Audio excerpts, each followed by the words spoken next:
रमजानुल मुबारक की आमद के साथ ही रावलपिंडी में चोर डाकू और राहजन आज़ाद हो गए। गुज़िश्ता 24 घंटों के दौरान चोरी डकैती की 61 वारदातें हुईं। वारदातों में चोर 5 गाड़ियां और 26 मोटरसाइकिल लेकर रफू चक्कर हो गए। गाड़ी चोरी की वारदातें थाना कैंट, वेस्ट्रेज, सिविल लाइन और एयरपोर्ट की हुदूद में हुई हैं। मोहम्मद इमरान मलिक हमारे साथ लाइन पर मौजूद हैं। जी इमरान मलिक, बताइएगा, वारदातों में इजाफा हो गया है? जी बिल्कुल, रमजान मुबारक की आमद के साथ ही रावलपिंडी में चोरी डकैती की वारदातों में होशरुबा इजाफा हो गया है।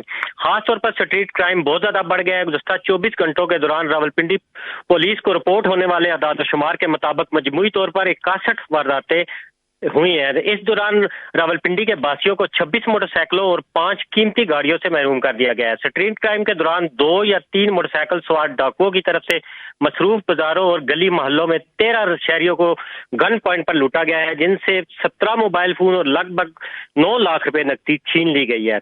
दूसरी तरफ पुलिस का कहना है कि रमजान मुबारक में मसरूफ मार्केटों में नफरी बढ़ा दी गई है, जबकि मुहाफ़िज़ फोर्स का गश्त भी बढ़ाया जा रहा है। जी, राहजन सरगर्मियों में मसरूफ हैं, चोर डाकू बेलगाम हो गए हैं। इमरान मलिक, आप हमें रावलपिंडी से अपडेट कर रहे थे।